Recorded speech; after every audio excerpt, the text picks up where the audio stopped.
오늘 성경 말씀을 내용을 보면 구약 창세기에 나오는 이야기를 우리가 생각하게 됩니다. 51절에 보면 하늘이 열리고 천사들이 하늘과 땅으로 오르락 내리락 하는 것을 보리라 그랬습니다. 야곱이 아버지와 형 에서를 속이고 도망가다가 광야에서 돌베개를 베고 자다가 하늘이 열리면서 하늘의 천사가 하늘에서 내려온 사다리를 오르락 내리락 하는 꿈을 보게 된 내용입니다. 야곱이라는 인간이 수단 방법 가리지 않고 하나님의 축복을 원해서 살려고 했지만 몸부림쳤지만 세상 말로 성공해서 출세하라고던 그런 삶이었지만 거기서 실패하게 된 겁니다. 영어로 그렇게 하죠. Climb up the ladder라고 그러잖아요. 자기 스스로 성공의 사다리를 올라가려던 인생에서 실패하고 나면서 광야 한복판에 자다가 하나님이 하늘에서 사닥다리를 내려주는 걸 보게 되는 겁니다. 내가 올라가려던 인생이었는데 하나님이 내려주신 사닥다리를 보게 된 거예요.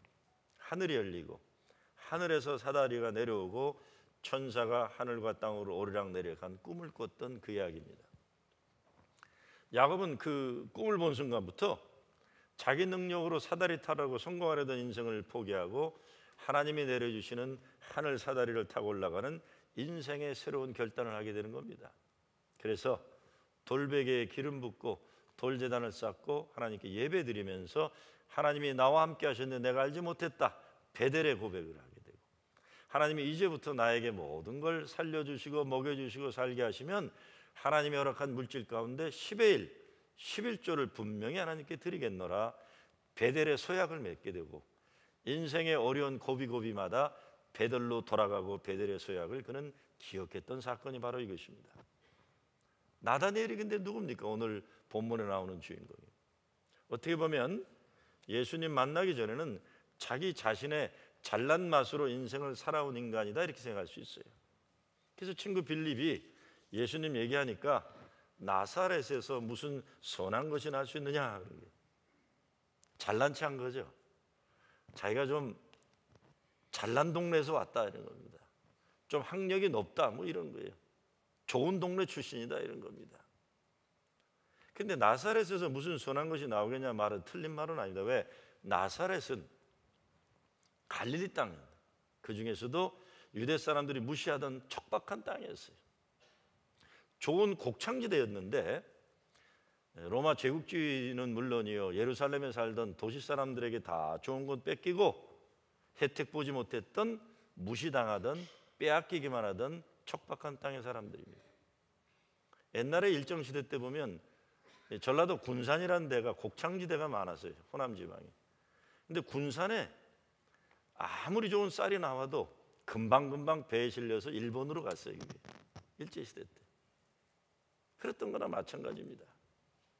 그 땅의 백성들이 땀 흘려 농사지어 좋은 쌀이 나와도 제국주의나 기득권자들에서 뺏겨갔던 동네가 이 동네입니다.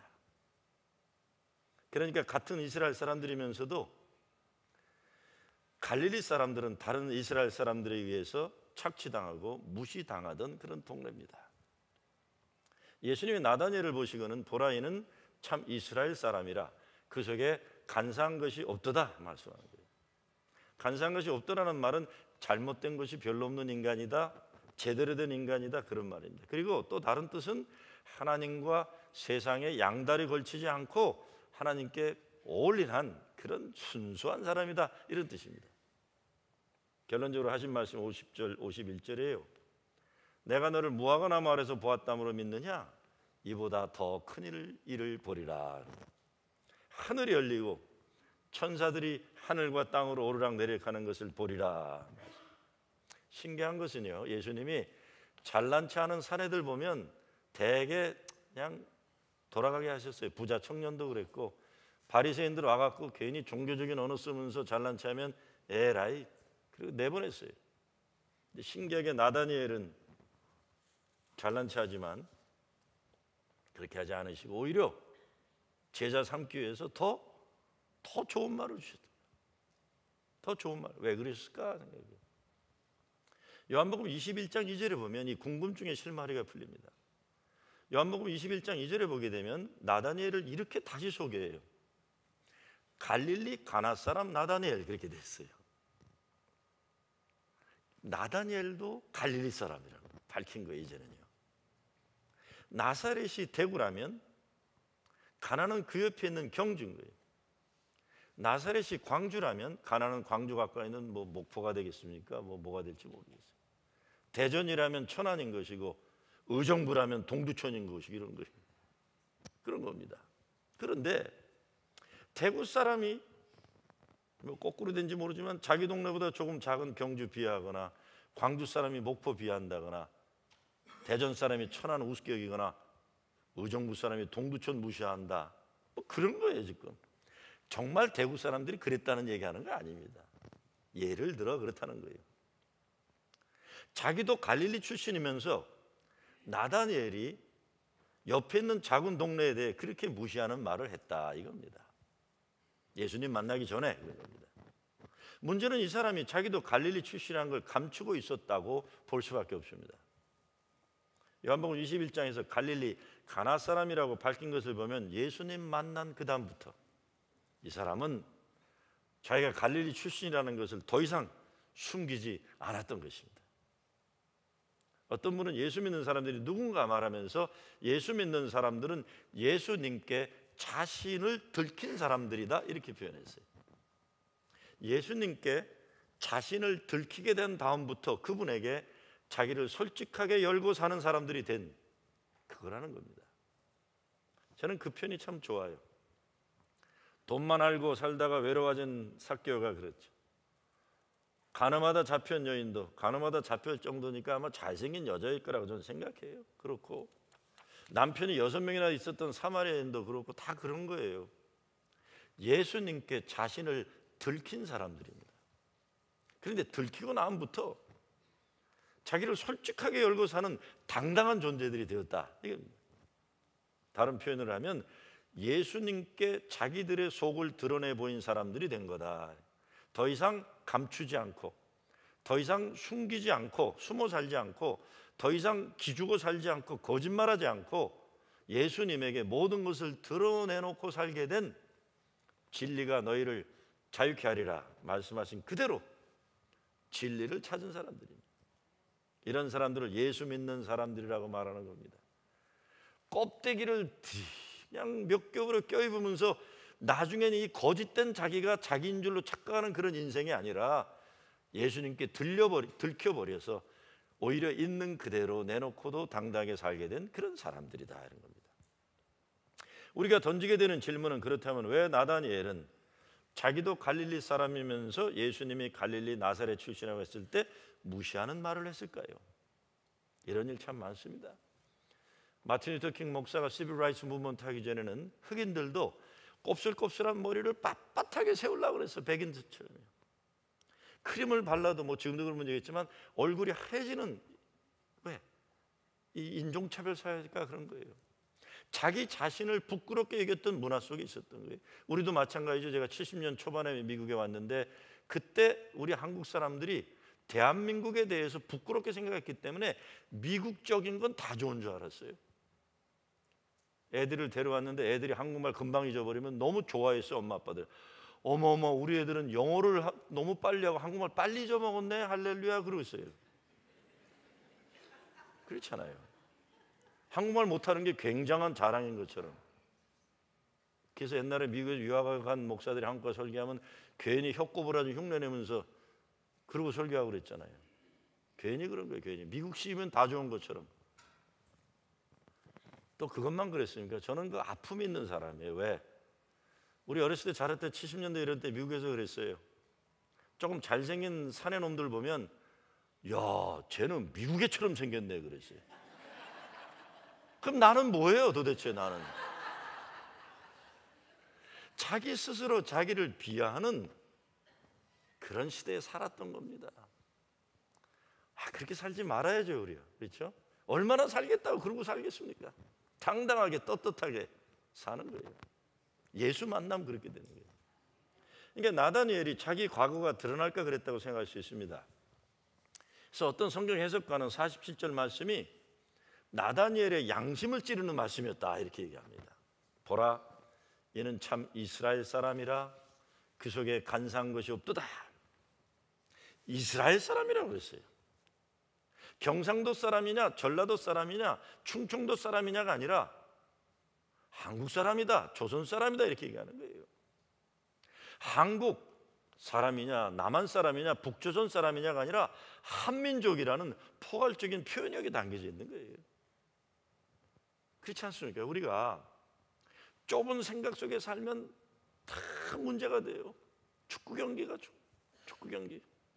한국과 일본이 붙으면 대부분 한국팀 응원하잖아요. 우리 남한과 북한이 붙으면 대부분 남한 사람들은 남한 편 들어요. 그렇죠? 저는 남한과 북한이 붙으면 저는 동점 되길 바라요. 동족끼리 싸워서 이기는 걸 좋아하는 게 또 무슨 나쁜 심보예요. 난 비기길 바라요. 항상 미국과 남한이 붙으면 전 비기기를 바라요. 왜? 난 미국 시민이니까요. 네, 나는 싫어요. 그런 거 이기는 거 싫어요. 전 미국과 북한이 붙으면 난 북한이 이기길 바라요. 왠지 아세요? 아유, 북한 저거 이겨갖고는 힘 좀 내면 좋겠다 이렇게 생각해요. 왜? 미국은 축구 지면요 텔레비 그다음에 야구 경기 보면 그만이에요. 무슨 말인지 아시죠? 이거 저도 아무 상관없어요. 미국은 졌네 그리고 또 딴 거 보지만 북한은 지면 큰일 나는 거예요. 그러니까 이기길 바래요. 뭐 이 얘기 듣고 또 딴소리 하시면 제가 할 말이 없습니다. 그런데 북한 팀이 일본 팀이나 독일과 붙으면 남쪽 사람들도 북한 응원하더라고요. 제가 그거 봤어요. 한국 갔다가 텔레비 공항에서 보는데 북한이 그때 일본하고 붙는지 누가 보는데 다 북한 응원하고 있더라고요. 뭐 죽이네 사네 하면서도 동족이라는 게 또 축구 경기에 나오는 거예요. 근데 그래요?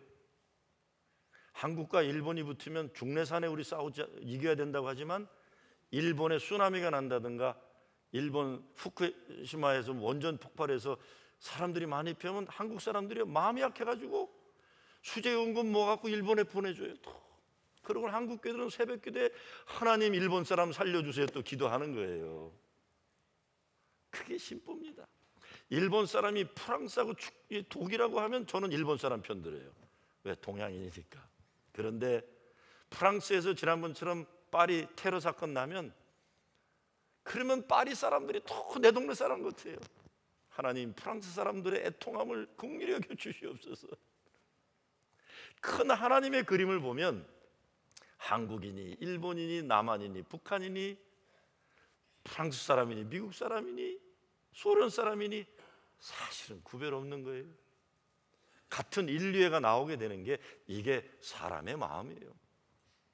세상 넓게 보면 미워할 일 그리 많지 않습니다.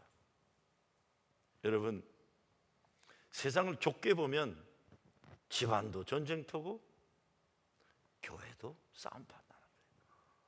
제가 일부 예배 때 이렇게 조그맣게 얘기하냐고 하길래 녹음될까 봐 지금 이렇게 세상을 좁게 보면요 같은 교회 교인도 왼수예요. 뭐 그렇게 좀 넓게 떨어져서 보시면 그거 왜 그랬나 우리 이렇게 되는 거예요. 그렇지 않습니까? 우리 교회는 그런 싸우고 이런 게 경험이 없는 교회니까 잘 모르겠지만 이렇게 넓게 보면 그거 왜 싸웠나 이렇게 되는 거예요. 이게 무슨 독립운동도 아니고 해방투쟁도 아니고 왜 우리끼리 그랬나 이렇게 되게. 그런데 하나님의 마음으로 보면 어떻겠냐 이겁니다. 하나님의 마음으로 보면 얼마나 더 그렇겠어요. 왜 그러냐 너네들 다 내 자식인데. 예수님이 나다니엘을 보고요 보라 이는 참 갈릴리 사람이다 그렇게 말 안 하셨어요.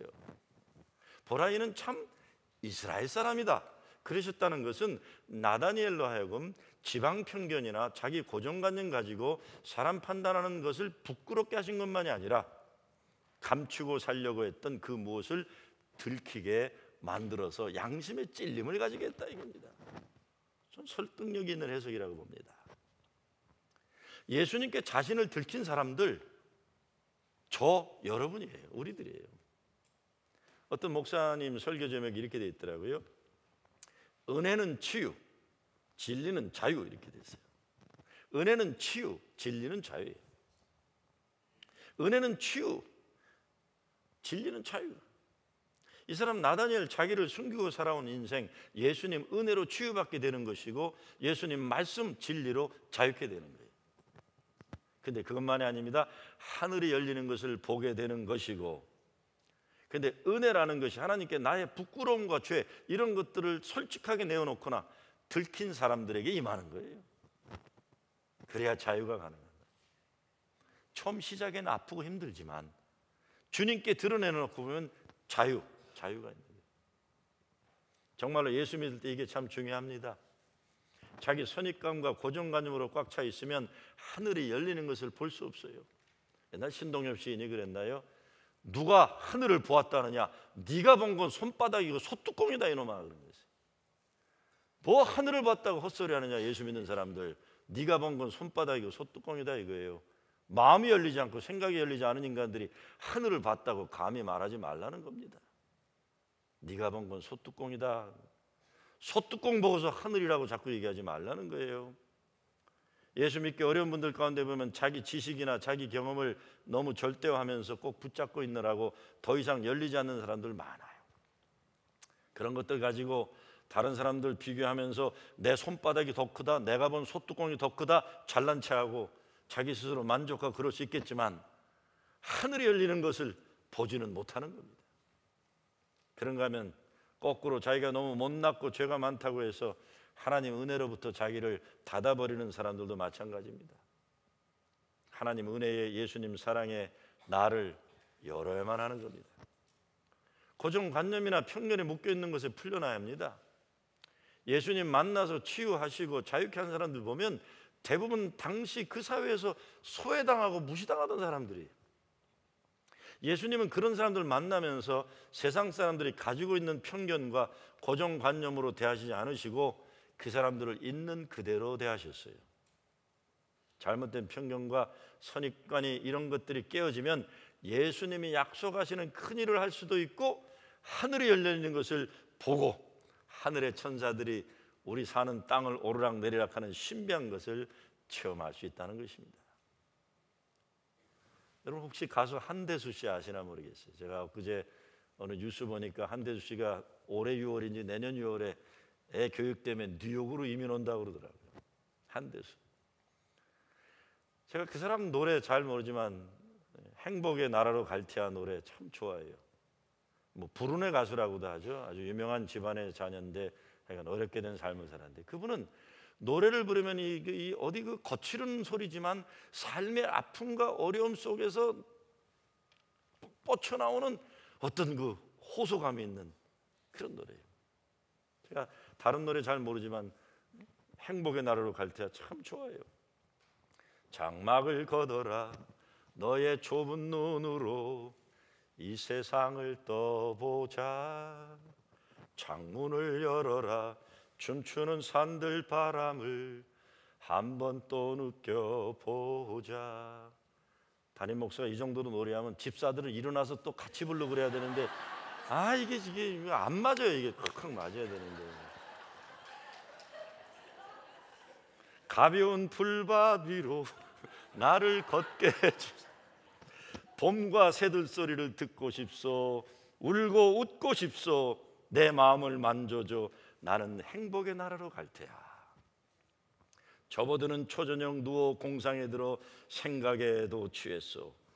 벽의 작은 창가로 흘러드는 산뜻한 노는 아이들 소리. 나는 살겠소.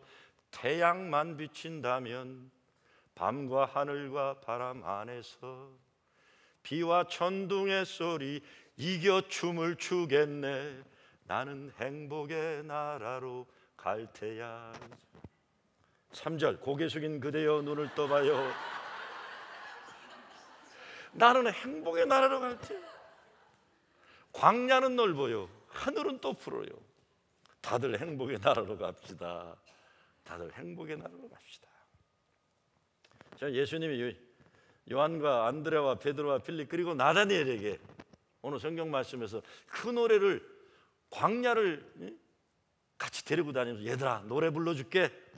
야 우리 행복의 나라로 가자. 가슴을 펴라. 눈을 펴라.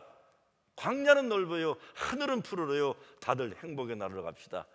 처음엔 못 따라 부르던 이 무지랭이 이 갈릴리 출신들이 오 노래 좋다 그러다 그 다음엔 자기들이 막 부르기 시작하는 거예요.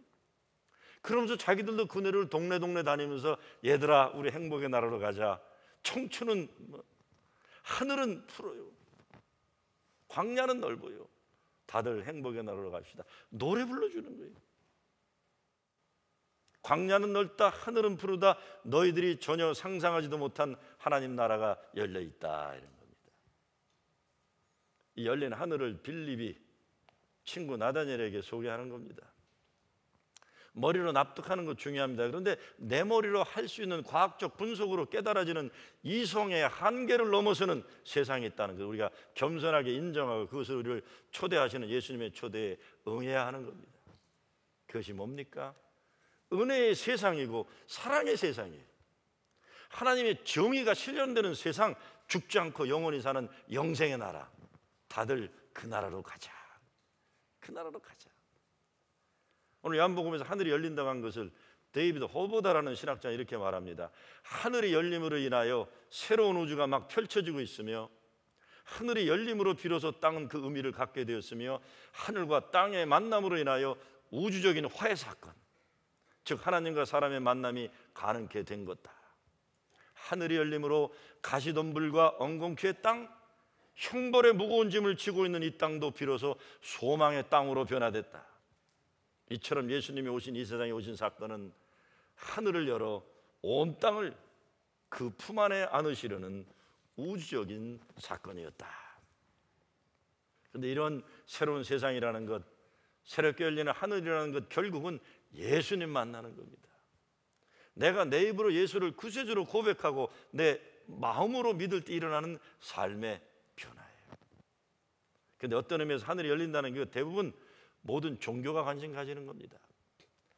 모든 종교는 내용은 달라도 새로운 삶, 새로운 역사가 열리는 것을 가리켜 주는 나름대로의 다 길이에요. 나름대로의. 우리나라 옛날 역사를 보면 동학에서도 천지개벽을 얘기하잖아요. 원래 눌리고 억압받고 핍박받은 곳에 천지개벽의 소망이 싹 트는 게, 기득권자들은 그거 못 해냅니다. 못 해내요. 제가 황석영 씨가 쓴 여울물 소리라는 것을 읽은 적이 있는데 그 소설 내용이 그거예요. 조선시대에 버림받은 사람들, 자기가 누구인지 모르고 살아던 사람들이 동학혁명에 참여하면서 사람이 하나님을 된다는 걸 깨닫는 겁니다.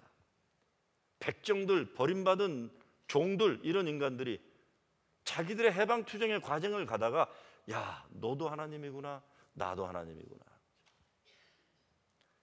사랑하는 사람 위해 자기를 내어놓는 일, 사랑하는 거룩한 목적을 위해 자기를 내어놓는 일, 이런 과정을 통해 사람이 하늘이 열려가는 것을 경험하는 내용이에요.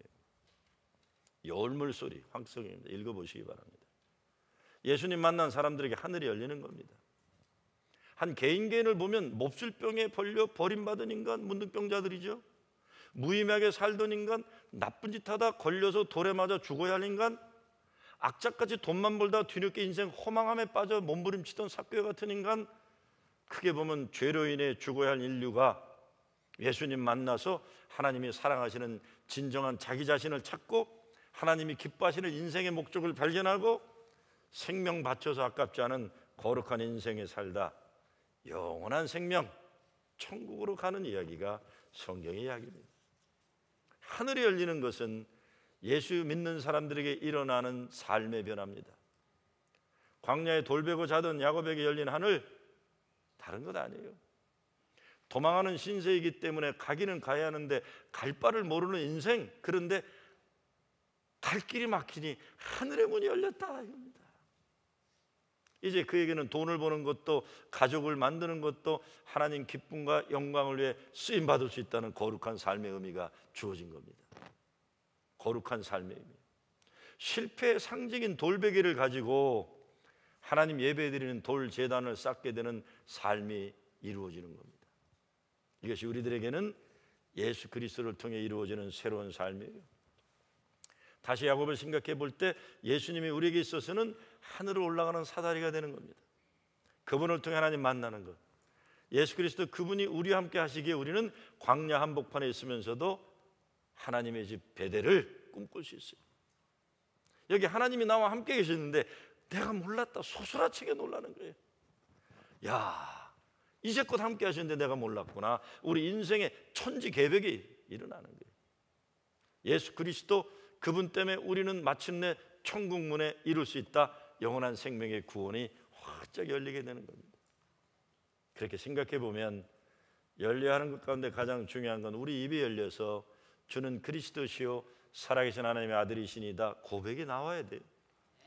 그 하늘이 열려 권세가 열려서 음부의 권세를 이기는 능력을 주시게 된다, 이 말씀입니다. 마음이 열려서 예수님 마음 되어야 돼요. 그래서 예수님은 땅에서 풀면 하늘에서도 푼다고 하신 겁니다. 이 모든 것은 우리가 예수님의 사랑과 은혜에 우리 마음과 심령을 활짝 열어야 한다는 말씀이에요. 찬송가 가운데 이런 찬송이 있어요. Since Jesus came into my heart. Since Jesus came into my heart.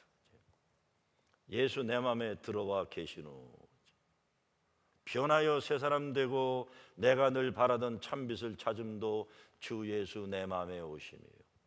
이 찬송가는 맥도날드라는 사람이 인간이 경험하면 안 되는 아주 아픈 슬픔을 경험하고 난 다음에 그거를 떨치고 일어나면서 만들었던 찬송이에요.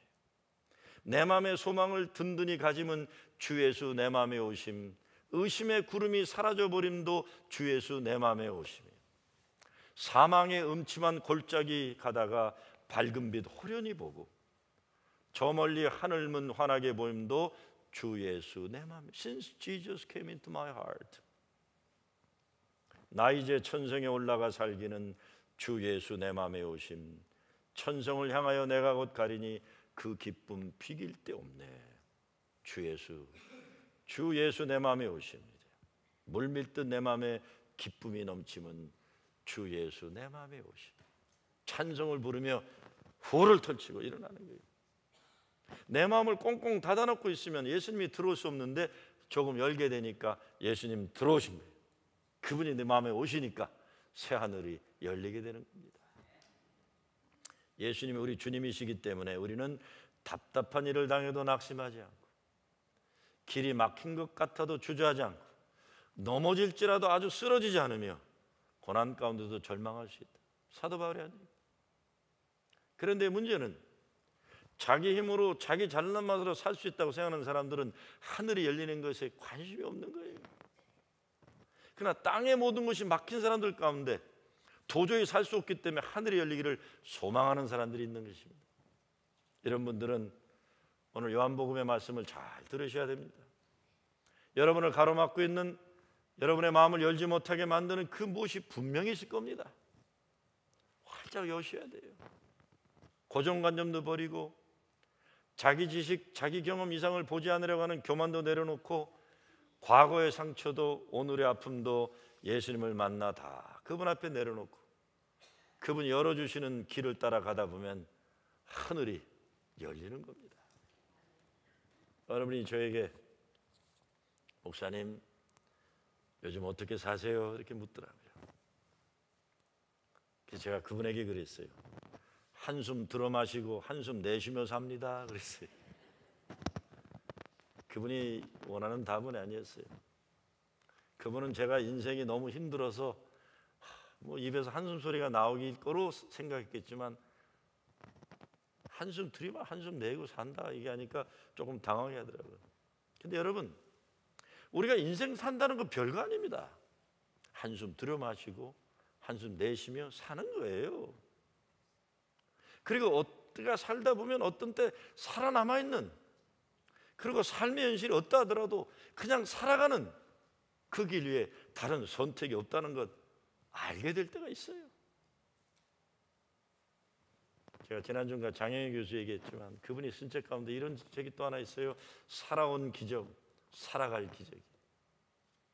살아온 기적, 살아갈 기적이. 살아온 기적, 살아갈 기적이. 인생 자체를 하나님의 큰 은혜와 기적으로 여기며 살아갈 수 있다는 것. 그럴 수 있으려면 하나님에게만큼은 열어놓는 거예요. 주님이 내게 오실 수 있도록 나를 열어놓는 거예요. 그때 하늘이 열리는 거예요. 야곱도 마찬가지입니다. 광야에서 돌베개 베고 자던 야곱도 생각해 보니 광야를 살면서 하늘이 열리는 꿈을 꾸지 못했다면 그 인간이 무슨 재주로 한 발짝 앞으로 나가주셨겠습니까? 못 나갑니다. 겁나서, 두려워서. 땅을 내려다보면 한 발짝 내디딜 소망이 없는 겁니다. 그러니 어떡합니까? 눈을 들어 하늘을 보지 않을 수 없는 겁니다. 근데 고마운 것은 하나님이 그를 사랑하시니 하늘이 열리는 것을 보여주신 것입니다. 하늘에서 사다리가 내려오고 천사들이 오르락 내리락, 그리고 나서 야곱이 하나님이 나와 함께 계신 내가 몰랐구나 고백합니다. 그러니 하나님을 만난 그 인생 겉으로 보기에 아무 변화가 없어도 그에게는 이미 천지가 개벽한 겁니다. 하나님을 만난 사람은 더 이상 과거에 묶인 사람이 아닙니다. 죄의 종노릇하는 사람이 아닙니다. 인간이 가지고 있는 한계와 세상적인 부끄러운 못난 모습, 이런 것 더 이상 그 사람에게 영향력 발휘하지 못해요. 예수님이 내가 사는 길, 생명의 길이시기 때문에 이제는 예수님의 그 사랑과 은혜만이 그를 주장하는 겁니다. 가끔 교인들 가운데 좀 살기 어려워지고 그러면 교회 안 나오려는 사람들이 있어요.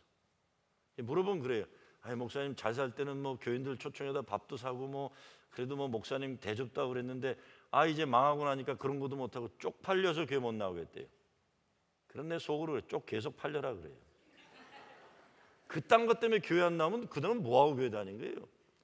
여러분 교인들이 친구들이 이렇게 시시한 사람들이에요. 여러분 밥이나 얻어먹으려고 교회 같이 나온 겁니까? 그렇지 않아요? 아무리 힘들어도 기도 같이 하면서 어렵고 어려울수록 교회 꽉 붙잡고 십자가 붙잡고 같이 지키는 게 예수 믿는 사람이지, 어려워지니까 뭐 교인들 앞에 쪽팔려서 그까지도 쪽이 뭐가 대단한 거라고 그래요. 그럴수록 교회 잘 나오고, 그럴수록 기도 열심히 하고, 그럴수록 더 성도들을 귀하게 여기고 그러는 거죠. 아니, 좋은 식당에서 밥 못 먹으면 고구마 잘라서 먹으면 되는 거, 그것도 안 되면 교회 와서 라면 같이 끓여 먹으면 되는 거지. 언제부터 우리는 좋은 식당에서 같이 먹어야만 성도의 친교입니까? 그 자체가 그 썩어 빠진 놈은 잘못된 거죠. 가난하고 어려울수록 교회에 와서 더 열심히. 제가 어제 부목사들하고 회의하다 그랬어요. 교인들 뭐 외롭다, 뭐 우리 이 존경하는 유효선 목사가 좀 심파극이 있어요. 기도할 때마다 외로운 성도들 뭐지야. 어제 그랬어요. 그딴 기도 좀 그만하라 그랬어요. 외로운 거 어떻게 해요? 외로운 거. 남편 돌아가면 그냥 외로운 거지. 그럼 어떡하란 말이에요? 그럼 그냥 살아야지. 그러니까 교인들이 이런 부목사를 좋아하는 거예요. 저처럼 그냥 매정하고 이런 목사 싫어하는 거예요. 진짜 제가 봐도 매정해요. 오늘 90 가까운 권사님이 목사님 나를 이렇게 여기도 아프고 저기도 아프고 그래서 목사님 노인네니까 아픈 거죠. 그래서 이렇게 쳐다보면서 아프면 약 드세요. 그랬더니 앞으로 젊어지실 일 없어요. 그랬더니 위로받을래 했더니 그래서 좀 위로 안 해드립니다. 왜? 외로운 거 어떻게 해요? 다 외로워요. 저도 외로워요, 여러분. 저도 외로워요. 그런 거 괜찮아요. 괜찮아. 예? 괜찮은 거예요. 정말 교회는 정말 인생이 너무 어렵기 때문에 예수 십자가 든든히 붙잡고 하나님 예배드리지 않고 버틸 수 없는 사람들이 교회 나오는 거예요. 전 그래요. 그런 핑계대가 안 나온다면 에라 더 힘들어 버려라 그래요. 에라 그런 거 갖고 자꾸.